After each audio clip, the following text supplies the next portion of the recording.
Hi folks, so I'm back again. I want to go over the first week's work and I also want to go over the syllabus. Okay, so here we are at Module 1, and if you've watched the orientation video, you already know that this course is going to be set up in modules of 2 weeks, so that there'll be an expansive 2 weeks to complete the work. There will be 8 modules, okay? 7 modules and then a final. All right, so that's going to allow you some latitude in getting this work done and for investigating the digital tools that we're going to be looking at. So I'm going to click on Module 1, and here you have, you see that I always give a little block of instructions. This is what's expected of you this week, and then each one of these is listed as an item as you scroll down. So the first thing you're going to do is introduce yourself in the discussion forum. Please do this before September 7th, so I can use the information you provide to form peer support groups. So you're going to have peer support groups of about 5 each, and so I want to group you in terms of interest or grade or content. Excuse me. So if you could introduce yourself by then, that would be great. So when I click on this, and it's all linked, you click and it takes you to the introductions, and it gives you some, little bit of context for introductions. And if you click on that, you can see that I've already introduced myself, so you can read about me. Okay, so let's go back. And then the second thing is an overview of the syllabus, which I'm going to do right now. So I'm going to go to the syllabus and go over that with you. All right, so here's my contact information. My cell phone is here. Remember, I didn't have it on the instructor, but I'll put that on there. I'll make a note to myself to do that. Again, please don't call before 8 in the morning or after 8 at night. And it's only for emergencies. My office hours are Tuesday and Thursday, 11 to 2, or by appointment. Here's the course description. Course text, there is no course text to buy. We're going to be using these websites, and you'll see where those are linked in the class. You don't have to download them right now. You can investigate them if you want to, but these are resources we'll be using. The course goals for this course are the main teaching standards, and it's the 11th standard. The 11th standard of the main Common Core teaching standards is all about technology. Those standards are actually the ISTE NETS standards for teachers, okay? And so we're going to be looking at those closely because those are the learning outcomes for this course. These are the standards to which you, as students in this course, are being held, okay? And I've only given you the anchor standards here, but for each one of these anchor standards, there's 4 performance indicators, all right? So I'm going to go over that with you in another portion of the course. Contacting me, again, email is the best way. If you leave a voicemail, it's sent to me via email, and I'll get back to you. Again, if you have exhausted all avenues and you need a question answered, use my cell phone. I'm also available to talk Skype or Google Hangout if you want to have a virtual person-to-person meeting. I'm all up for that. It's an online course that meets on Thursdays. That means that the week for each module will be found in the course content tab by Thursday morning at 9 o'clock. The date associated with each folder is the day the work is assigned. Okay, and due dates are indicated for each assignment. And you remember that I showed you that list of due dates. There's a list there. You can download that and put it on your calendar if that's useful. Time expectations for success. This is web-based, so you're expected to log into the course website frequently to view chapter overview videos, and because we don't have chapters, but videos that I provide to you. Read the instructions, complete homework, forum responses, group activities, major assignments in a timely fashion. Since we do not have face-to-face meetings, you should plan to dedicate at least 9 to 12 hours per week. That's not per module, that's per week. Because I'm giving you a lot of things to investigate and think about over those 2-week modules. So 9 to 12 hours per week is what you really ought to plan on. And here's the formula for doing that. Expectations for discussion forums. You're only going to have 5, so it's not going to be an onerous task for you. Discussions will be read by me. I don't have a teaching assistant for this course.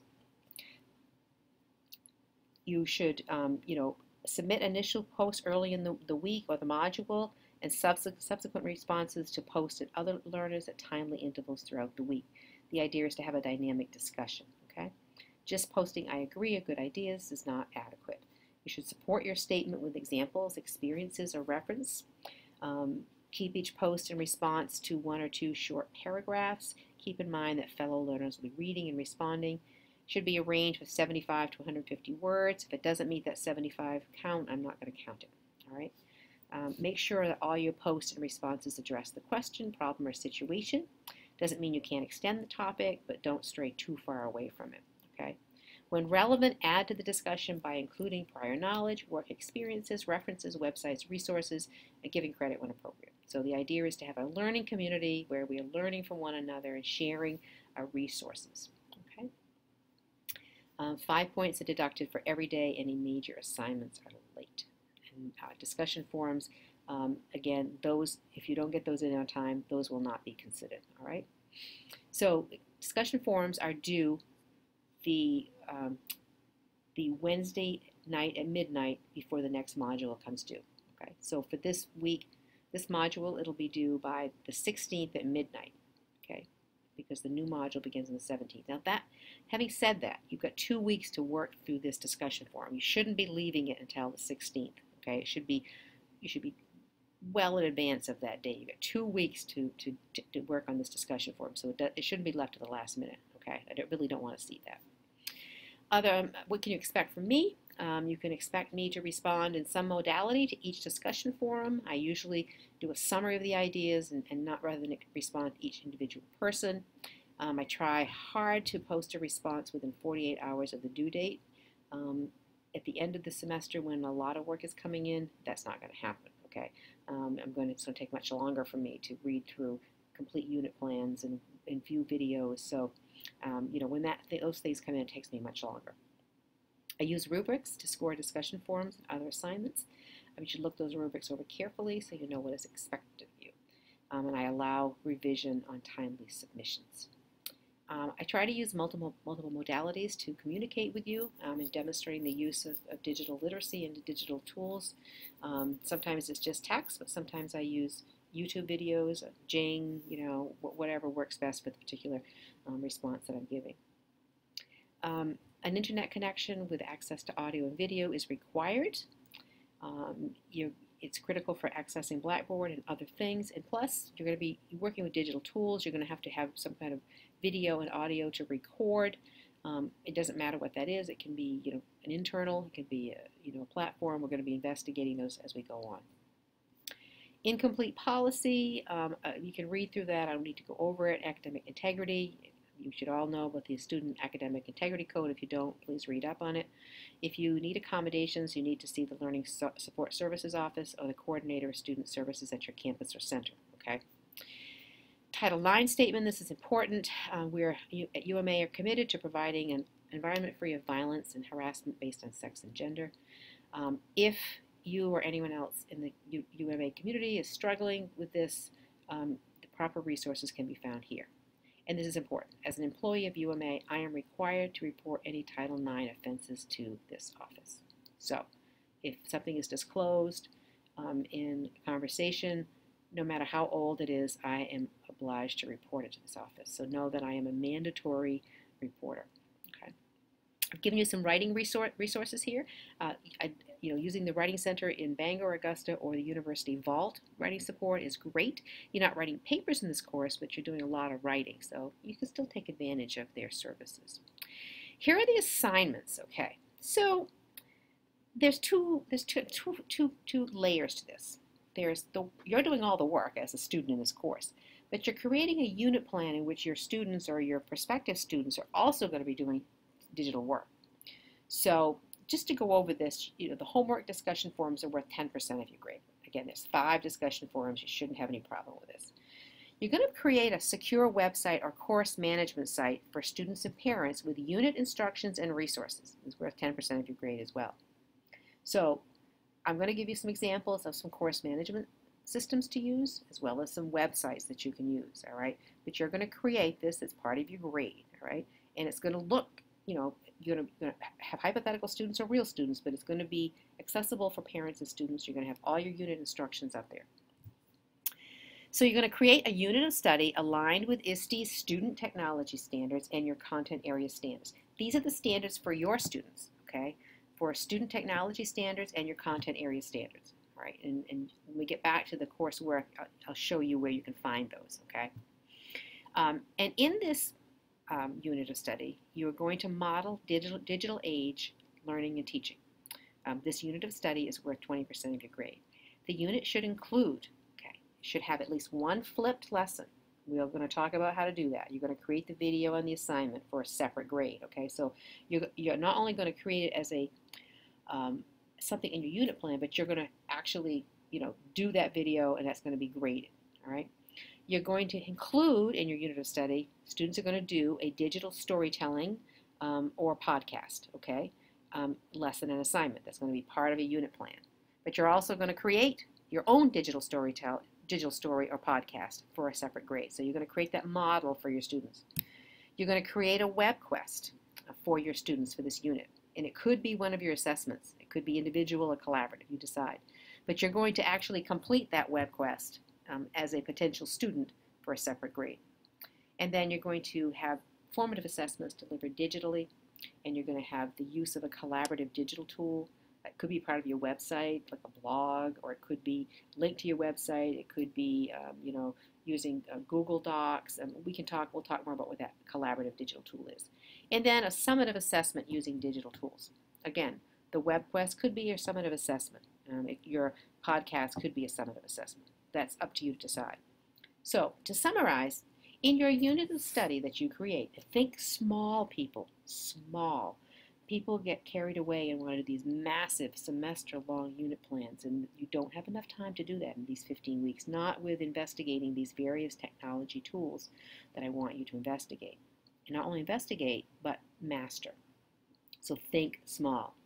So, and there's videos up that you'll view that will help you to think about this. So in your unit plan, it needs to include at least one flipped lesson. It needs to have students creating a podcast or digital story. It needs to have a web quest that students will complete either together or individually. It needs to have a collaborative tool, and it needs to have students demonstrate their learning digitally. So there's 5 components that students must be in your unit plan for students to engage in. And so there will be lessons on teaching them how to do these, and then what are those digital tasks in service of. You're going to think about that content too. And there's more about that in a video that I've already recorded. For you as a aspiring teacher, or maybe you are a teacher, but for you as a student in this course, then you're going to create a website or a course management system. You're going to create a unit of study with those student tasks that I just listed. You're going to create a model of the podcast or digital story. You're going to create a model for the web quest. You're going to create digital assessment, and you're going to participate in online professional development. So when we move down here, you can see that I've listed those things you're going to make models of. That's another 10% each for your grade. But here it says participate in an online professional learning experience meant to support your use of technology. This can be synchronous or asynchronous, and this is 10% of your grade. This is the standard number, substandard 5 on the technology standards for teachers, is being a digital learner.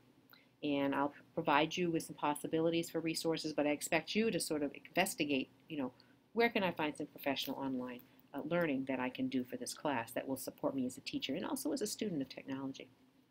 And then you're going to do a digital presentation of your unit of study that provides a short summary and a rationale for the topic, but mostly explains why the digital tools and assignments you have in the unit are appropriate to 21st century learning and teaching. So even though that I'm saying you have to do a podcast or digital story, the tool you use to do that may be different from your peer, and the reason for doing it will be different. So it'll be interesting to see, how we incorporate those digital tasks into our content specific areas. And then finally, you'll do a self-assessment of your achievement of those ISTE teacher standards. Okay, so it's a long list, but it's doable. Okay, it's not as long as it looks, because some of these are sort of double listed because you're not only creating the lesson and the assignment, you're actually completing the assignment. The grading is listed here. Again, here are the due dates. And then here's the content. This is an overview, a thumbnail sketch of each of the modules. Those will be fleshed out much more in Blackboard, each module. But this will give you an idea of where we're going and how we're going to get there, okay? All right, so I'm going to go back to the course content. So we've done the overview of the syllabus and expectations. The next thing you're going to do is you're going to go to this website, digitalliteracy.us, and you're going to read the definition for digital literacy. And you're going to investigate this website a little bit. Okay, it's a great website. When you click on these, there are lots of pull-down menus. You don't have to read every single word, but look at the different things you have. A digital citizen, this is important stuff, and look at the great resources. iPad apps, okay, 101 video sites for educators, social bookmarks. This just is a wealth of information here. You could get lost in this website. So bookmark it. Take some time in this module to really investigate this. Make some notes about what you want to return to. I mean, I can't possibly cover everything that's available to you in a 15-week course. We're going to barely scratch the surface. But here is a website that will help you dig a little bit deeper. Okay. Then you're going to watch this little video about unpacking the main Common Core teaching standard number 11, which is technology, is the ISD standards. And in this video, I really walk through and talk about each one of these standards and the performance indicators. Okay, so do view this. You just click on it, and it takes you to YouTube, where you can hear me talking. Okay, all right. The next thing you're going to do, and I didn't do a video for this, I figured, if you got a sense of what the teacher's ISTE standards look like, you could follow the student ones. So I want you to look at the student standards, because in your unit of study, you're going to have some of these standards. You're going to look to see what standards you're holding your students to. You're also going to connect to Common Core State Standards, Main Learning Standards, and Next Gen Science Standards, depending on your content area or your discipline. So if you're, say, an English teacher taking this course, then you'll want to connect to Common Core State Standard ELA standards. And when you do your learning results, your learning outcomes for your unit plan, you'll connect those learning outcomes to those ELA standards, okay? But you'll also connect to the student net standards as well. So make sure you take some time to read through the standards and look at the standards for the state standards for your content and or discipline area that you're going to create your unit plan in. So for you generalist elementary school teachers, if you decide you're going to do a science unit of study, you'll only look at the science standards. If you want to do an interdisciplinary study between social studies and English, you'll want to look at both the standards. Next Gen Science standards have yet to be adopted in Maine, but most schools have adopted them internally to begin using. Having the state approve them is sort of a political, game right now. But I would prefer you use the Next Gen Science standards if you're doing a science unit. Okay, and then there's another video that helps you look at unit and lesson planning. So we have to have a form for creating units and lesson plans, all right? It'd just be free for all for me to say go at it, because if you haven't done it before, you can get different kinds of lessons and units. So we're going to use backward design. That's the preferred method here at UMA, which Dickens at McTeague are the gurus of backward design. So I've given you a little handout here. It's 3 pages. You can print it out if you want. But I'm sort of walking you through the rationale for backward design. And again, just click on it and it takes you to YouTube.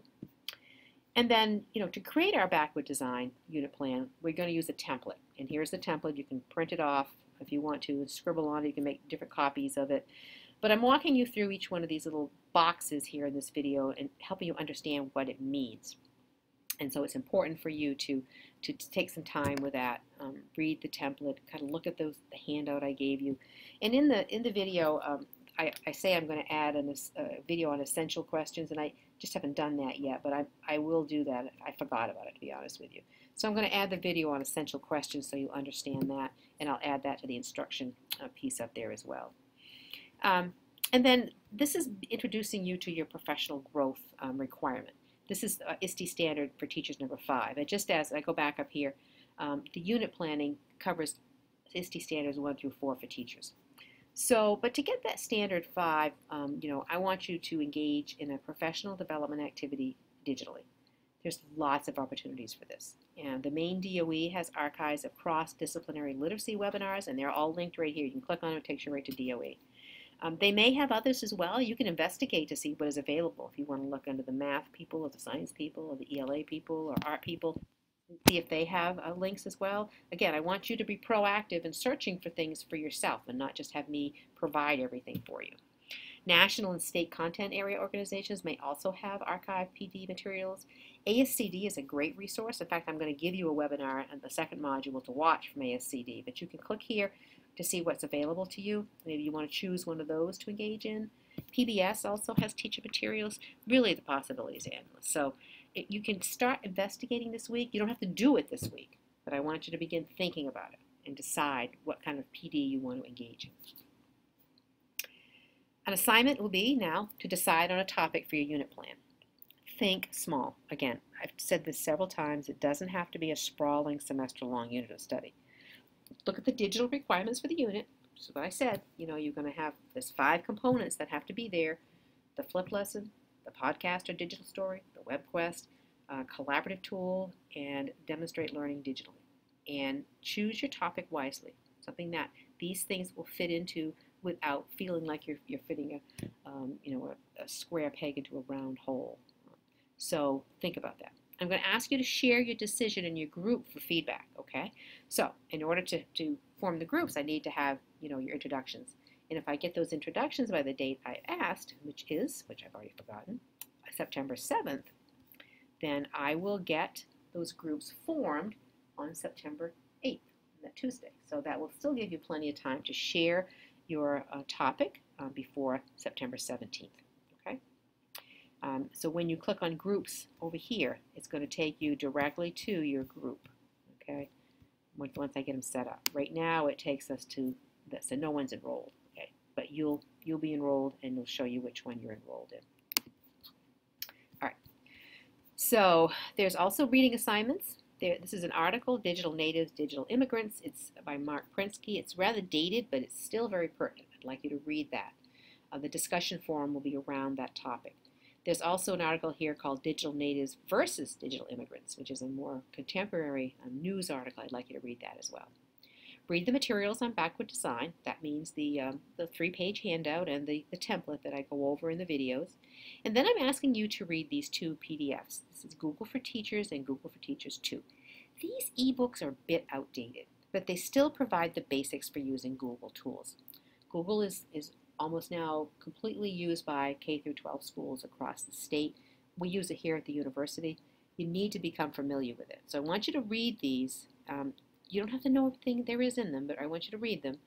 And then next week we're going to kind of go over some of the high points of that. But you need to have some context for that. You may already be a Google expert. You maybe already know how to use Google tools, but I want you to read them. These come from the Free Technology for Teachers website, which is linked in your syllabus. I just pulled the PDFs out. It's open to anyone to use, so I'm not plagiarizing or using when I shouldn't use. I've made sure that they were, so it can be used freely by anybody. But nonetheless, that's where they come from. So do read those 2 ebooks. Then participate in the discussion on digital natives and digital immigrants. And here's the topic. Think about what it means to be literate in a technology-driven world. Discuss your ideas around this topic. Do a bit of internet research to see what else is being said about what it means to be a digital immigrant or a digital native, and then share your findings. So I'm asking you to do a little bit of work here, not just read it and say 2 sentences, but I want you to do a little more investigation. Use the internet, use the digital sources to find out more information about what's being said about this across the world, across academia, or across communities.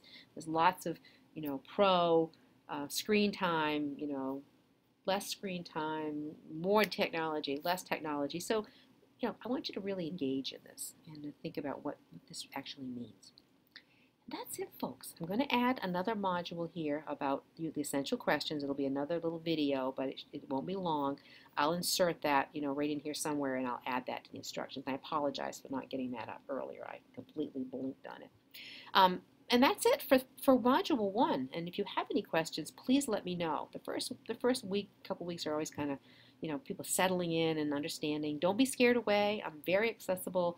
Looks like a lot of work, but you've got 2 weeks to do this work, and I'm always here to help you. So you can contact me at any time, and I will be available by email, by phone, by Skype, whatever works for you individually. And if it is that the class would like to have a virtual real-time face-to-face kind of thing, we can do that too. I can't accommodate 30 people all at once, but certainly could accommodate 15 and 15. So, you know, if you want a real live tutorial on something, you know, and I don't claim to be, you know, the be-all and end-all, knowing how to navigate all these tools, but I've got a pretty good, you know, I've used them, okay, and I have a pretty good idea of ways in which teachers can use them. But you may have expertise that I don't have that you want to share with us, and we certainly do welcome that expertise. So with that, welcome to the class, and I'm looking forward to working with you.